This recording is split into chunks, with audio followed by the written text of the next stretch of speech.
IAS officer Smita Sabharwal తన పదవికి రాజీనామా చేయబోతున్నారా?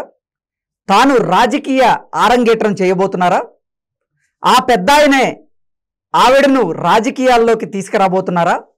ఆవిడ ఆ ప్రముఖ పార్టీలో జాయిన్ కాబోతున్నారా అంటే అవుననే సమాధానం ఇస్తున్నారు కొంతమంది రాజకీయ విశ్లేషకులు. ఇక ఇదే అంశానికి సంబంధించి మనతో మాట్లాడేందుకు ప్రముఖ రాజకీయ విశ్లేషకులు, ప్రముఖ సీనియర్ జర్నలిస్ట్ సిఎస్ రావు గారు మనతో ఉన్నారు. ఆయనతో మాట్లాడదు. Sir hi sir. Hello Krishna. Sir, IAS officer Smita Sabharwal తన పదవికి రాజీనామా చేయబోతుంది. తాను రాజకీయాల్లో ఆరంగేట్రం చేయబోతుంది. ఆ పెద్దాయనే ఆవిడ్ని రాజకీయాల్లోకి తీసుకురాబోతున్నారు. ఆవిడ ప్రముఖ పార్టీలో జాయిన్ కాబోతుంది అంటూ కూడా ఒక వార్త ఇప్పుడు సోషల్ మీడియాలో షేక్ చేస్తుంది. ఏంటి సార్, ఈ వార్తలో వాస్తవం ఉందా అంటే ఏం చెప్తారు? ఒకటేందండి, సోషల్ మీడియాలో వచ్చినటువంటి న్యూస్ని కంప్లీట్గా తప్పు పట్టలేమని ఇంతకుముందు కూడా చెప్పాను. ఏదో ఒక రకంగా దాని ఇన్ఫర్మేషన్ ఎక్కడో దగ్గర ఉంటుంది, ఉండకుండా ఉండదు. సో సోషల్ మీడియాలో వచ్చినటువంటి న్యూస్ కదా అని చెప్పి పూర్తిగా కొట్టేయడానికి లేదు మనం. అలా అని చెప్పేసి అది 100% నిజం అనుకోని కూడా అడుకోవడానికి లేదు. అయితే ఇప్పుడు వచ్చినటువంటి న్యూస్లో ఎంత నిజం ఉంది అనేది మనం విశ్లేషణ చేసుకోవచ్చు. ఎందుకంటే స్మితా సబర్వాల్ గత వారం రోజుల నుంచి సచివాలయానికి దూరంగా ఉంటున్నారు. రివ్యూ మీటింగ్స్కి కూడా వెళ్ళట్లేదు. సచివాలయానికి దూరంగా ఉంటున్నారు. ఆమె సీఎంఓ ఆఫీస్కి వెళ్ళట్లేదు. సీఎంఓ ఆఫీస్ ఉండేదే సచివాలయంలో. సో ఆమె సీఎంఓ ఆఫీస్కి వెళ్ళట్లేదు అని అంటే ఆమె పైగా సెక్రటరీ, సీఎంఓ ఆఫీస్లో కీలకమైనటువంటి స్పెషల్ సెక్రటరీ. సో కీలకమైనటువంటి పదవి. సచివాలయంలో ఉండేటువంటి ప్రతి ఫైలు కూడా ఆమె చేతి మీద నుంచి ఆమె పరిశీలనలో, ఆమె పర్యవేక్షణలోనే నడవాలి. గతంలో నడిచింది ఎప్పుడు? సీఎంగా కేసీఆర్ ఉన్నప్పుడు. సో అంత కీలకమైనటువంటి పోస్ట్ని ఎన్ని సంవత్సరాలు? దాదాపు 10 సంవత్సరాలు నిర్వహించారు ఆవిడ. 10 సంవత్సరాలు సీఎంఓ ఆఫీసులో చాలా కీలకంగా మారారు. సో కీలకంగా ఉండటం కూడా ఏ పథకాలని ఆమె కన్సర్న్లో, ఆమె ఆధ్వర్యంలో నడిపించారు అని అంటే మనం ఒకసారి గుర్తు చేసుకుంటే కనుక కాళేశ్వరం అనేది ఒక ఐకానిక్ ప్రాజెక్ట్ బీఆర్ఎస్ పార్టీకి. సో కేసీఆర్ ఆ ప్రాజెక్టు నాది అని చెప్పి చెప్పుకుంటారు. నేను మొత్తం దాన్ని మెదడుని కరిగించి చెమట దారబోసి నేను డిజైన్ చేసినటువంటి ప్రాజెక్ట్ అది అని చెప్పి చెప్తుంటారు. దాన్ని ఎగ్జిక్యూట్ చేసినటువంటి వాళ్ళు ఎవరు? స్మితా సబర్వాల్. స్పెషల్ సెక్రటరీగా నీకు ఆల్రెడీ సీఎంఓ ఆఫీస్లో ఉన్నారు. ప్లస్ ఆమెకు తెలియకుండా ఒక ఫైల్ కూడా ముందుకు కదలదు. ప్లస్ ఇరిగేషన్కి సంబంధించి మొత్తం కూడా ఆమె రివ్యూ చేస్తూ ఉంటారు ఎప్పుడు. మిషన్ భగీరథ, మిషన్ కాకతీయ, ఈ ప్రాజెక్టులో మిషన్ భగీరథ, మిషన్ కాకతీయ, కాళేశ్వరం ఈ ప్రాజెక్టులు అనేది ఇంపార్టెంట్ ప్రాజెక్ట్స్ బీఆర్ఎస్ పార్టీకి. 2014 నుంచి 2023 మొన్నటి వరకు కూడా డిసెంబర్ 4వ తారీఖు వరకు కూడా ఆ ప్రభుత్వమే ఉంది కదా. సో కాబట్టి ఆ మొత్తం ఈ 10 ఏళ్లలో very very very important projects ఏమైనా ఉన్నాయంటే మిషన్ భగీరథ, మిషన్ కాకతీయ, కాళేశ్వరం. ఈ మొత్తం ఇరిగేషన్ అది సరే, మిగతా కూడా ఇరిగేషన్ ప్రాజెక్ట్స్ ఉన్నాయి. సీతారాం ప్రాజెక్ట్ అని ఇంకో రకరకాలు ఉన్నాయి ప్రాజెక్ట్స్, బోల్డెన్ ప్రాజెక్ట్స్ ఉన్నాయి. ఇరిగేషన్ కింద అన్నీ వస్తాయి. ఆ ఇరిగేషన్కి సంబంధించి ఎక్కడ పనులు జరిగినా మిషన్ భగీరథ కానీ మిషన్ కాకతీయ కింద డెఫినెట్గా ప్రతి ఫైల్ కూడా చిన్న ఫైల్ నుంచి పెద్ద ఫైల్ వరకు కూడా ఖచ్చితంగా సీఎంఓ ఆఫీస్లో నుంచి మూవ్ అవుతుంది. సీఎంఓ ఆఫీస్లో ఎవరున్నారు? స్మితా సబర్వాల్ ఉన్నారు. స్మితా సబర్వాల్ మూవ్ చేయాలి. సో కాబట్టి అంత కీలకమైనటువంటి పోస్ట్లో ఉన్నటువంటి Smita Sabharwal civil servant, IAS.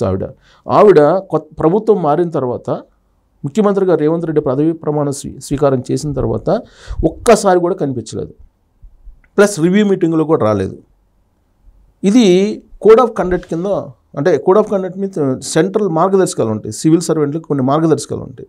ఈ మార్గదర్శకాలకి విరుద్ధము అనేది వినిపిస్తుంది. ఇప్పుడు సివిల్ సర్వెంట్స్లో ఏవైతే ఉన్నాయో, సివిల్ సర్వెంట్స్కి ఉన్నటువంటి మార్గదర్శకాలు ఉన్నాయో వాటన్నిటికీ విరుద్ధంగా ఆవిడ ప్రవర్తిస్తున్నారు, తప్పు చేస్తున్నారు అనేటువంటి ఒక ప్రచారం జరుగుతోంది. గత వారం రోజుల నుంచి కూడా ఆమె చుట్టూనే తిరుగుతుంది మొత్తం. అసలు ఆమె ఎందుకు హాజరు కావట్లేదు? కనీసం జనరల్గా ఏమవుతుందంటే సచివాలయంలో ఉన్నటువంటి హెడ్స్ అందరూ కూడా, హెడ్స్ కానీ, సివిల్ సర్వెంట్లు కానీ, ఐపీఎస్లు కానీ ఎవరైతే ఉంటారో వాళ్ళు వచ్చి సీఎంని అభినందించడం, లేదంటే కనీసం ట్వీట్లు చేయటం, ట్వీట్ ద్వారా అభినందించడం అన్నా చేస్తారు. ఇప్పుడు అన్ని సోషల్ మీడియా ఉంది కదా, ట్వీట్ ద్వారా అభినందించి ఆయనకి పంపించవచ్చు. ఆ వెసులుబాటు కూడా ఉంది. ఆ వెసులుబాటును కూడా వాడుకోకుండా చాలా దూరంగా ఉండిపోయారు. ఇప్పుడు ఆమె ప్రభుత్వంలో నేను భాగం కాదు అన్నట్టుగా ఉన్నారు. ఒక పొలిటీషియన్ లాగా. పొలిటీషియన్స్ ఏం చేస్తారు? ఓడిపోయిన తర్వాత వెళ్ళిపోతారు. కానీ ఇప్పుడు పొలిటీషియన్స్ కూడా కలిసి ఉంటున్నారు. ఇప్పుడు ఓడిపోయిన తర్వాత, ఇప్పుడు మొన్న కేసీఆర్కి బాగాలేదు, కేసీఆర్ బాగాలేకపోతే ఇమీడియట్గా ముఖ్యమంత్రి హోదాలో రేవంత్ రెడ్డి వెళ్ళి ఆయన్ని పరామర్శించారు కదా. అలాగే రేవంత్ రెడ్డి గెలిచిన తర్వాత సీఎంగా సిఎల్పి నేతగా ఎన్నికైన తర్వాత ఇమీడియట్గా ట్వీట్ చేశాడు కేటీఆర్. హరీష్ రావు అప్రిషియేట్ చేశారు. పొలిటీషియన్సే కలిసి ఉన్నప్పుడు సివిల్ సర్వెంట్లకి ఏంటి అని? సివిల్ సర్వెంట్లు అనేవాళ్ళు పార్టీలకు అతీతంగా వాళ్ళు అన్నిటికీ అతీతంగా వాళ్ళు ప్రభుత్వానికి సంబంధించినటువంటి అంటే ప్రభుత్వంలో ఉండేటువంటి సర్వెంట్స్ వాళ్ళు, ఎగ్జిక్యూటివ్స్. సో ప్రభుత్వంలో వాళ్ళకి ఎవరున్నా కానీ, ఏ పార్టీ అధికారంలోకి వచ్చినా కానీ వాళ్ళకి ఇమ్మెటీరియల్. ఏ పార్టీ అధికారంలో ఉంటుందో ఆ పార్టీ విధానాలు ఏదైతే ఉంటాయో వాటిని ఇంప్లిమెంట్ చేయడానికి ఎగ్జిక్యూటివ్ సిస్టమ్ ఉంటుంది. సో బీఆర్ఎస్ ప్రభుత్వం పోయింది. బీఆర్ఎస్ ప్రభుత్వం ప్రజలు తిరస్కరించేశారు బీఆర్ఎస్ పార్టీని. బీఆర్ఎస్ పార్టీని తిరస్కరించినప్పుడు కాంగ్రెస్ పార్టీని ఆదరించారు తెలంగాణ సమాజం.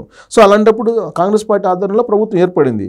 ఆ ప్రభుత్వంలో ఉన్నటువంటి స్మితా సబర్వాల్ ఖచ్చితంగా నిబంధనల ప్రకారం ఒబే చేయాల్సిందే, లేదా రాజీనామా చేయాలి. ఇది జరగాలి. కానీ ఇది జరగలేదు కదా. అంటే దాని అర్థం ఏంటి? ఈ వారం రోజుల పాటు దూరంగా ఉన్నారంటే ఆ త్వరలో రాబోయేటువంటి రోజుల్లో రాజీనామా చేయాల్సి ఉంటుంది, రాజీనామా చేసేటువంటి ఆలోచన చేస్తున్నారు అనేది ఒక వర్షన్ వినిపిస్తుంది. అంతే కదా. జనరల్గా ఇంత వన్ వీక్ పాటు దూరంగా ఉన్నారంటే ఆమెకి సెకండ్ థాట్ ఏంటి? రాజీనామా చేసేటువంటి అవకాశం ఉందనేటువంటిదే ఉంటుంది సహజంగా. లేదంటే కొత్త ప్రభుత్వంతో విరోధం పెంచుకోరు కదా. ఏ సివిల్ సర్వెంట్ విరోధం పెంచుకోరు. పైగా కాళేశ్వరం మీద రివ్యూ మీటింగ్ జరిగింది. ఉత్తమ్ కుమార్ రెడ్డి ఇరిగేషన్ శాఖ మంత్రి రివ్యూ మీటింగ్ పెట్టారు. రివ్యూ మీటింగ్ పెట్టినప్పుడు కాళేశ్వరం మీద ప్రిన్సిపల్ సెక్రటరీ ఉండాలి కదా, సెక్రటరీ ఉండాలి కదా, స్పెషల్ సెక్రటరీ ఉండాలి కదా, సీఎం ఆఫీస్ నుంచి రావాలి కదా, ఇరిగేషన్ చూసేటువంటి ఫైల్స్ ఉన్నాయి ఆయన దగ్గర ఉన్నాయి కదా, రివ్యూ మీటింగ్ రావాలి కదా, రాలేదు. అంటే అర్థం ఏంటి? నెక్స్ట్ సోషల్ మీడియా ఇంత ప్రచారం చేయడానికి కారణం ఏంటి? వారం రోజుల పాటు ఆమె రాలేదు కాబట్టి, అసలు సమాధానం చెప్పలేదు కాబట్టి, ప్లస్ ముఖ్యమంత్రికి అభినందనలు చెప్పలేదు కాబట్టి ఆమె రాజీనామా చేసి వెళ్ళిపోతారు అనేటువంటి టాక్ ఇప్పుడు సోషల్ మీడియాలో వస్తుంది. దాన్ని కాదనలేం. అంటే దాంట్లో సోషల్ మీడియాలో వస్తున్న న్యూస్ నిజమా కాదా అనే దానికి నేను ఈ సీక్వెన్స్ అంతా చెప్తున్నా. సో కాబట్టి ఆ న్యూస్ని మనం పూర్తిగా కొట్టిపారేయలేం. సో అసలు ఆమె మరి రాజీనామా చేస్తారు. రాజీనామా చేసి ఏంటి? ఇప్పుడు ఆమె లేటెస్ట్ ఒక ట్వీట్ చేశారు. ఏం ట్వీట్ చేశారు? నేను కేంద్ర సర్వీస్లోకి వెళ్తలేదు, కేంద్ర సర్వీస్లోకి వెళ్తున్నానని చెప్పేసి వస్తున్నటువంటి న్యూస్ అంతా కూడా నిరాధారం, ఫేక్ న్యూస్ అని చెప్పి చెప్పారు. అబద్ధమైన న్యూస్, నిరాధారమైనటువంటి న్యూస్ అని చెప్పి ట్వీట్ చేశారు. అంటే దాని అర్థం ఏంటి? స్టేట్లోనే ఉంటానని, స్టేట్లోనే ఉంటాను, సెంట్రల్కి పోను, కానీ ఇక్కడ హాజరు కాలేదు వారం రోజుల నుంచి. అంటే దాని అర్థం ఏంటి? నెక్స్ట్ రాబోయే స్టెప్ ఏంటి? రాజీనామా చేసి రాజకీయాల్లోకి ఎంటర్ అయ్యే అవకాశం ఉందనేది ఇప్పుడు సోషల్ మీడియాలో జరుగుతున్న ప్రచారం. దాన్ని మనం కాదన్నాం. నెక్స్ట్ సీక్వెన్స్ అదే కదా, రాజీనామా చేసి రాజకీయాల్లోకి వస్తారు. ఎందుకు నేను ఆ మాట చెప్తున్నానంటే, సోషల్ మీడియాని పూర్తిగా కొట్టేలేను ఎందుకు చెప్తున్నానంటే, ఆల్రెడీ బీఆర్ఎస్ పార్టీ అధికారంలో ఉన్నప్పుడు పనిచేసినట్టు వెంకటరామరెడ్డి, మెదక్ కలెక్టర్, సంగారెడ్డి కలెక్టర్, ఆయన రాజకీయాల్లోకి వచ్చారు. బీఆర్ఎస్ పార్టీ తరపు నుంచి ఎమ్మెల్సీ అయ్యాడు. ఆయన ఎమ్మెల్సీ అయ్యి రాజకీయాల్లో ఉన్నారు.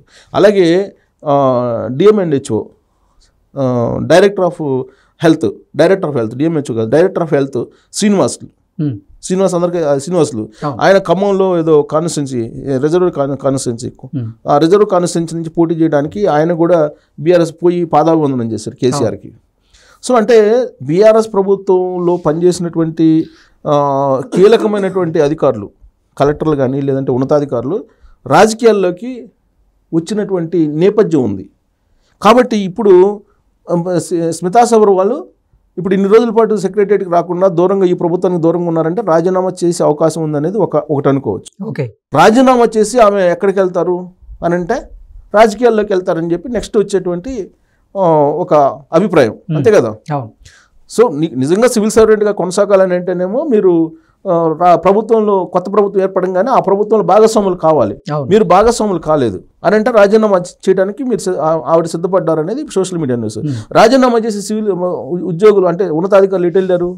గత చరిత్రను చూసి రాజకీయాల్లోకి వెళ్ళారు. సో కాబట్టి స్మితా సబర్వాల్ కూడా రాజకీయాల్లోకి ఎంటర్ అయ్యేటువంటి అవకాశం ఉంది అనేటువంటి ఒక టాక్ అయితే క్లియర్గా వినిపిస్తుంది. ఓకే, రాజకీయాల్లోకి వస్తారు. రాజకీయాల్లోకి వస్తే ఆమె ఏంటి ఇప్పుడు రాజకీయాల్లోకి వస్తే నెక్స్ట్ ఏం చేయబోతారు అనే క్వశ్చన్ కూడా వస్తుందిగా. ఈ సమీప భవిష్యత్తులోనే లోక్సభ ఎన్నికలు.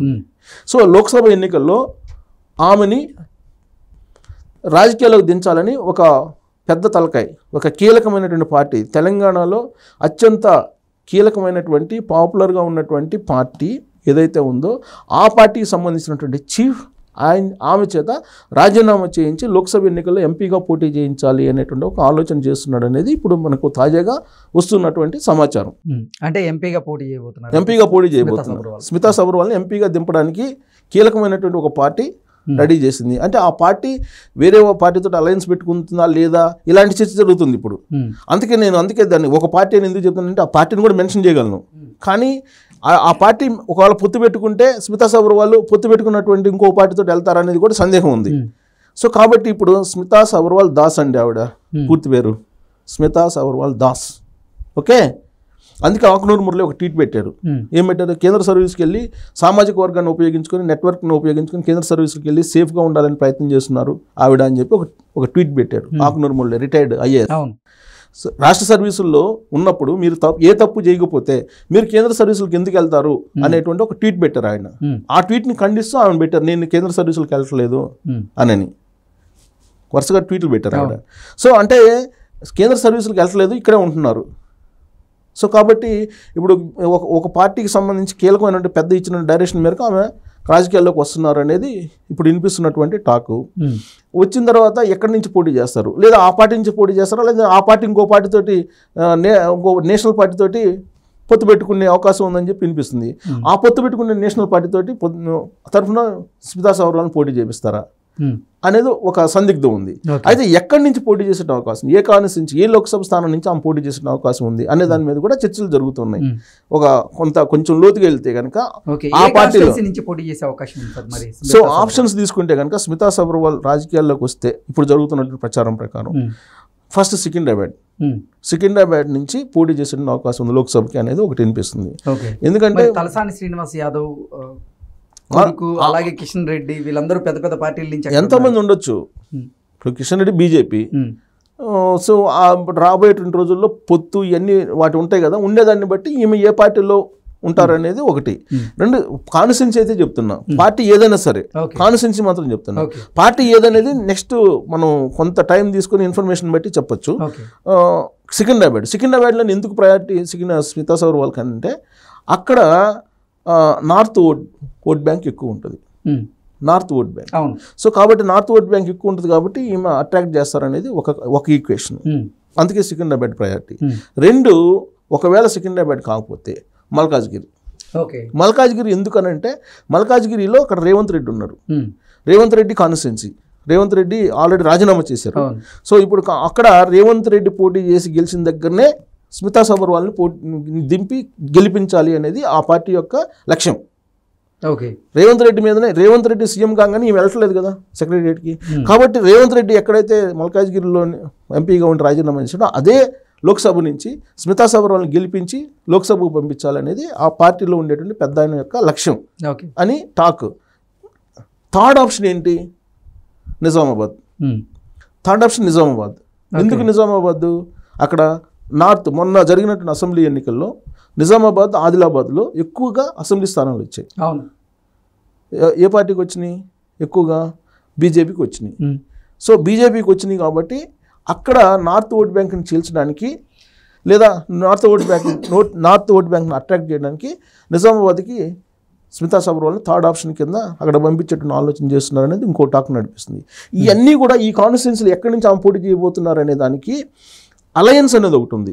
ఈ అలయన్స్ కనుక క్లారిటీ వస్తే అప్పుడు ఆమె ఎక్కడి నుంచి పోటీ చేయబోతున్నారు అనేది కూడా ఒక ఒపీనియన్కి మనం రావచ్చు.